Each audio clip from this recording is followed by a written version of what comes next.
करती हूँ आपका M4 न्यूज में। आपके साथ मैं हूँ अंशु शर्मा। चलिए शुरुआत करते हैं खबरों की। किसान नेता ने भूमाफियाओं के खिलाफ खोला मोर्चा। जी हां, बाराबंकी के रहने वाले किसान नेता आशु चौधरी ने ग्राम समाज की जमीनों पर कब्जा करने वाले भूमाफियाओं के खिलाफ मोर्चा खोल दिया है। इसी को लेकर भारतीय किसान यूनियन भानु के प्रदेश प्रभारी आशु चौधरी ने बाराबंकी से चलकर लखनऊ में ज्ञापन देते हुए कार्रवाई की मांग की है। आपको बता दें कि लखनऊ के सदर तहसील के अंतर्गत वैभव लक्ष्मी, पैराडाइज लॉन, आवास विकास, ग्रीन सिटी और हिमालयन सरकारी समिति पर बड़े पैमाने पर जमीन कब्जाने का आरोप लगा है। भारतीय किसान यूनियन भानु के प्रदेश प्रभारी आशु चौधरी ने आज एसडीएम सदर को इस मामले में शिकायत दी और आरोप लगाया कि विभाग के अधिकारी मिलीभगत कर भूमाफियाओं को संरक्षण दे रहे हैं। संगठन ने कहा, यदि जल्द ही इन पर कार्रवाई नहीं की गई तो हम प्रदर्शन के लिए विवश होंगे। खरगापुर, भैंसोरा और भरवारा के किसानों द्वारा सरकारी जमीनों को कब्जाने की शिकायत दर्ज कराई गई है, जिस पर एसडीएम सदर द्वारा संज्ञान नहीं लिया गया था।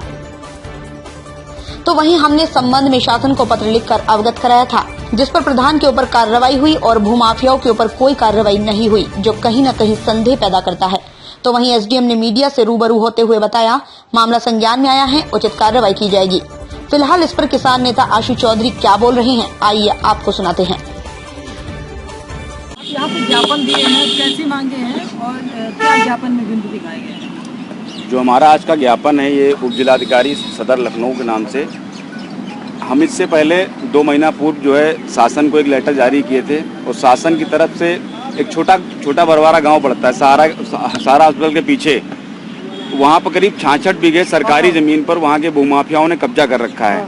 उसमें बड़े बड़े नाम है, TS मरनाल है, प्रेमचंद यादव हैं और कई सारे लोग हैं। इन लोगों ने कई सारी जल तालाब पाट दिए हैं, नाला कब्जा है, चारागाह पर कब्जा है।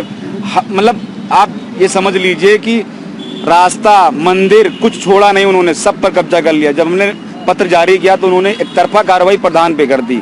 प्रधान पे जो कार्रवाई की वो अच्छी बात है, लेकिन उसमें जो असली दोषी हैं, जिन्होंने अपराध को पैदा किया, जिन्होंने प्रधान को पैसा दिया, प्रधान को पैसा देकर, तहसीलदार को पैसा देकर, एसडीएम को पैसा देकर सरकारी जमीनों पर अवैध रूप से कब्जा किया है, उन पर कार्रवाई क्यों नहीं हुई है? सरकारी आदमी, सरकारी कर्मचारी जब कोई गलत काम करता है तो उस पर दोगुना कार्रवाई होनी चाहिए। अगर प्रधान के ऊपर गुंडा एक लगा तो इनको देशद्रोही बनाना चाहिए। ये हकीकत में देशद्रोही हैं। ये तहसील प्रशासन और इसमें जो यहाँ का पुलिस प्रशासन है पूर्ण रूप से संलिप्त था।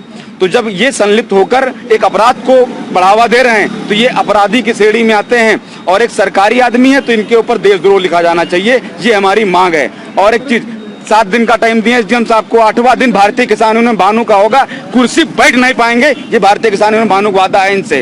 अच्छा, क्या आश्वासन दिया जाएगा? 15 दिन का समय मांगा है इन्होंने। हमने 7 दिन का समय दिया था। हमने कहा चलिए ठीक है, आप सरकारी भाई हैं, आप एसडीएम साहब, हम आपकी बात मान ले रहे हैं। पहली चीज तो हम लोग इनको साहब बोल देते हैं तो इनके दिमाग खराब हो जाते हैं। ये साहब नहीं है, ये हम लोग के नौकर हैं। इनको सरकार पैसा देती है, इनको गाड़ी मिली, इनको आवास मिला, इनको मोबाइल मिला है, जो इनकी सुविधाएं हैं वो हमारे पैसों से हैं। तो ये हमारे नौकर हैं, ये हमसे तानाशाही नहीं कर सकते। इनको 10:30 बजे ऑफिस में बैठना चाहिए, ये 11:30 बजे क्या करने आते हैं? कहाँ ये कमाई कर रहे थे? किस मीटिंग में थे? कोई लेखा जोखा नहीं है। मनमाना तानाशाही रवैया जो इसमें चल रहा है भाजपा सरकार में, ये माननीय योगी आदित्यनाथ जी की छवि को धूमिल करने वाले लोग हैं। ये उनके नाम पर बट्टा लगा रहे हैं। ये खामियाजा माननीय मुख्यमंत्री जी 2022 में झेलेंगे, तब समझ में आएगा कि हमने अपने हुक्मरानों को जो खुली छूट दे रखी थी उसका खामियाजा है आज। अच्छा, क्या माना जाए कि अगर कार्रवाई नहीं होती तो सड़कों पे लाठी चलाएंगे इनके ऊपर, खुला बता रहे हैं, मारेंगे इनको हम, एक अधिकारी को मारेंगे। और जितने भी भ्रष्ट नेता हैं, उनके करप्शन से पैदा हुए जो भी प्रशासनिक हैं, ये कान खोल कर सुन ले कि भारतीय किसान यूनियन भानु लाठी लेकर तैयार है। अपनी गाड़ पर तेल लगा लें ये लोग। ज्ञापन दिए हैं, किस मामलों को लेके दिए हैं, कैसा आश्वासन आप दे रहे हैं? आज एक ज्ञापन दिया गया है भारतीय किसान यूनियन भानु द्वारा। तो इस ज्ञापन में कुछ समस्याएं लिखी गई, उन समस्याओं को पर विचार किया जाएगा और उसके बाद में कार्रवाई की जाएगी। जो सही सत्य होंगे वो सामने आएंगे और उसके बाद में अगर कोई अनियमितता है, कोई समस्या है तो उसकी कार्रवाई। अच्छा, किसान नेता कहना है अगर कार्रवाई नहीं होगी तो जो है धरना प्रदर्शन किया जाएगा, तो क्या कहना चाहेंगे? नहीं, जो नियम संगत होगा, जो नियमानुसार होगा, उसके अनुसार कार्रवाई की जाएगी। अपने आसपास की लेटेस्ट खबरों को देखने के लिए हमारे चैनल M4 न्यूज को लाइक और सब्सक्राइब करना ना भूलें। साथ ही बेल का आइकन दबाएं, जिससे आपको सभी न्यूज समय से प्राप्त होती रहें। आप अपने सुझाव हमें कमेंट कर बता सकते हैं।